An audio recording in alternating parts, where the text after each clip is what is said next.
Malaysia থেকে এই মুহূর্তে জুন 2026 অভিবাসন, কর্মসংস্থান এবং বিদেশি কর্মীদের জন্য 3টি অত্যন্ত গুরুত্বপূর্ণ এবং বিশেষ খবর নিচে বিস্তারিত দেওয়া হলো। 1.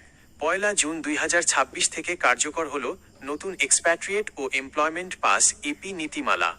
মালয়েশিয়ার স্বরাষ্ট্র মন্ত্রণালয়, মোহে এবং ইমিগ্রেশন বিভাগ পূর্বঘোষিত নিউ এক্সপেট্রিয়েট এমপ্লয়মেন্ট পলিসি নিপ বা নতুন প্রবাসী কর্মসংস্থান নীতি 1 জুন 2026 থেকে পুরোপুরি কার্যকর করেছে।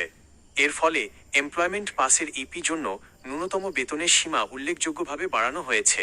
ক্যাটাগরি -1 ইপিআই ন্যূনতম বেতন পূর্বের 10,000 রিঙ্গিত থেকে বাড়িয়ে 20,000 রিঙ্গিত করা হয়েছে। ক্যাটাগরি -2 ইপিআইআই ন্যূনতম বেতন 5,000 -9,999 রিঙ্গিত থেকে বাড়িয়ে 10,000 থেকে 19,999 রিঙ্গিত করা হয়েছে। ক্যাটাগরি -3 ইপিআইআইআই ন্যূনতম বেতন 3,999 রিঙ্গিত থেকে বাড়িয়ে 5,000 থেকে 9,999 রিঙ্গিত করা হয়েছে। ম্যানুফ্যাকচারিং খাতের জন্য এটি 7,000 রিঙ্গিত। গুরুত্বপূর্ণ নোট: 1 জুন 2026 বা তারপরে জমা দেওয়া সকল নতুন এবং রিনিউয়াল নবায়ন আবেদনের ক্ষেত্রে এই নতুন বেতনের নিয়ম প্রযোজ্য হবে। তবে 1 জুনের আগে যেসব আবেদন সম্পূর্ণভাবে জমা পড়েছে সেগুলো আগের নিয়মেই যাচাই করা হবে।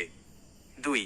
বিশেষ ঘোষণা: ইপি3 ক্যাটাগরিতে ফ্যামিলি বা ডিপেন্ডেন্ট ভিসা চালুর বড় সুযোগ। এতদিন মালয়েশিয়ায় যারা ক্যাটাগরি -3 ইপিআইআইআই পাশের অধীনে চাকরি করতেন তাদের পরিবার বা ডিপেন্ডেন্ট স্ত্রী ও সন্তান সঙ্গে রাখার অনুমতি ছিল না। নতুন নীতিমালায় এই নিষেধাজ্ঞা তুলে নেওয়া হয়েছে। 1 জুন 2026 থেকে এখন থেকে ইপি ক্যাটাগরি হোল্ডাররাও তাদের স্পাউস, স্ত্রী, স্বামী এবং সন্তানদের জন্য ডিপেন্ডেন্ট পাস বা ফ্যামিলি ভিসার আবেদন করতে পারবেন। শর্তাবলী: তবে এই সুবিধাটি শুধু 1 জুন 2026 বা তারপরে নতুন নীতিমালায় আবেদন করা কর্মীদের ক্ষেত্রে প্রযোজ্য হবে। পুরনো নিয়মে থাকা কর্মীদের ক্ষেত্রে এটি সরাসরি প্রযোজ্য নয়। 3. সর্বোচ্চ 10 বছরের কাজের সময়সীমা নির্ধারণ ও কুলিং অফ পিরিয়ড বাতিল। মালয়েশিয়া সরকার বিদেশি কর্মীদের ওপর স্থানীয়দের অগ্রাধিকার দিতে এবং দক্ষতা স্থানান্তরে নতুন কিছু কঠোর ও সহজ নিয়মের মিশ্রণ এনেছে।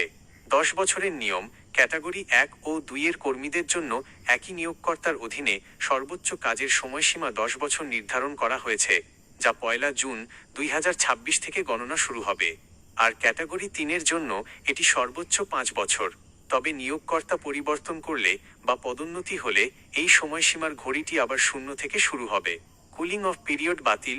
ক্যাটাগরি 3 ইপিআইআইআই আবেদনকারীদের জন্য আগে যে বাধ্যতামূলক কুলিং অফ পিরিয়ড, দেশ থেকে ঘুরে আসার বা নির্দিষ্ট সময় অপেক্ষার নিয়ম ছিল, তা সম্পূর্ণভাবে বিলুপ্ত করা হয়েছে।